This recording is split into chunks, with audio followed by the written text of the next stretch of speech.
We go to Oxnard, California to start it off with Trevor. Trevor, you're on the Ken Coleman Show. Hey, Ken. Thanks for taking my call today. Sure. How can I help? I'm calling in. I'm trying to get some career direction. So I've got kind of a broad set of skills, and I don't know where to apply them as far as like a job role would go. All right. Tell me what they are. Sure. Analysis, goal setting, creating pathways to solutions. So really kind of a big level thinker and creative problem solver. Okay, great. Now, let's for a moment, I want you to suspend any limiting beliefs that you have. And Sure. I want you to tell me either it has popped in your mind before, it's stayed there, it's there now, maybe you have 3 or 4 ideas, because I don't believe what you said when you started off the call. Because I do believe you have ideas, you're not sure, you're dealing with some fear or some doubt.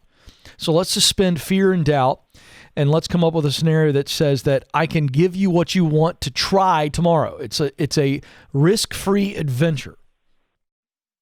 And It just simply requires you to say, I think I'd like to try this because I know what my skills are. You're very clear. How would you use those skills tomorrow? If I just guaranteed that you would be successful in it, what would you do?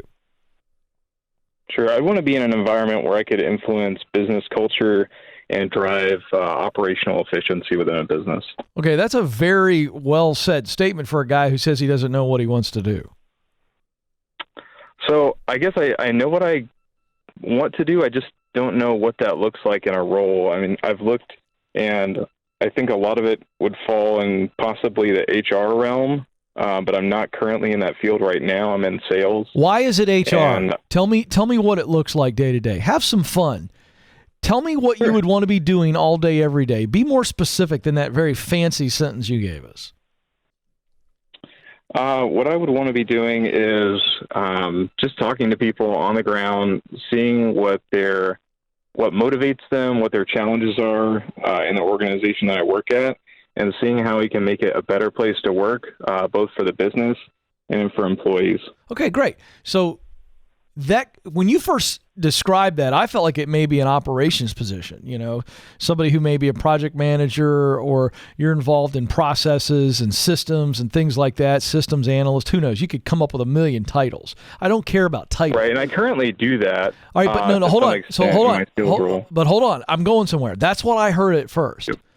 But when you said HR, I thought that was a really interesting and clear clue.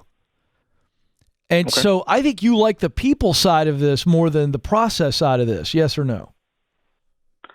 I like both. I mean, ultimately, I like driving the organization to success. So I know that involves people and business culture, but I'm also really, I've really been skilled in a tactical element, day-to-day business operations. I understand, but you started off the call saying you don't know where to go, and I'm trying to ask you right now, if you have to rank them, are you spending, forget the people factor, there's going to be people involved. Sure. But I'm saying, do you want to be dealing with process, technical issues, things of that nature? And I don't mean technology, but just process problems, or do you want to be dealing with people problems in an organization?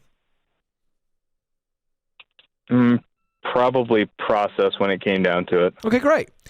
Now, let's just go one other step to get true clarity on this. So all you need to do is actually get in proximity to people that are doing that. And on some level, you're doing it. So there might be some people that are in different roles that are more like what you would like to do every day. Because if you sat down with a piece of paper, you could write out all the things you'd love to do in a perfect day. Like, I would be doing this and this and this and this and this. I want you to do that.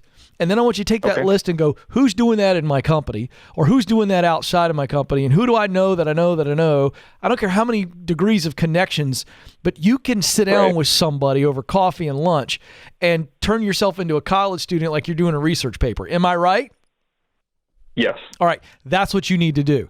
Because in talking to somebody who does what you want to do, this is the first step of the proximity principle, which says, in order to do what I want to do, I've got to be around people that are doing it and in places where it is happening. And so I'm going to give you a copy of my best-selling book entitled The Proximity Principle, because there's 5 people, 5 places that you need to be around and in. And I walk you by the hand to proximity to those people and in those places. And that's where opportunity for you to do what you want to do, Trevor, that's where that comes to you. It's like showing up at a train station. If you're not getting opportunity right now, folks, can I just tell you something? It's not as complex as you're making it. You're not around the right people. And you're not in the right places. I'm just going to tell you. It's that simple. So if you're not getting opportunity right now and you feel like, hey, I feel like I'm trying, but I'm not getting any opportunity. Do a little inventory today. This is a 5-minute exercise. Who are the people you're hanging around with? Are they holding you back? Criticizing what you're trying to do? Are you actually spending time with people who are in the position that you want or in the field that you want to be in? Are you hanging out in places where the work that you want to do is happening? Are you observing it? Because when I'm around the right people, I learn what I need to learn. I get the opportunity to meet other right people. I get direction into the places I need to be in and probably a direct connection. When I'm in the right places, guess what happens? I start meeting more of the right people. So the reason we wrote that little book is to really help you get outside of your head.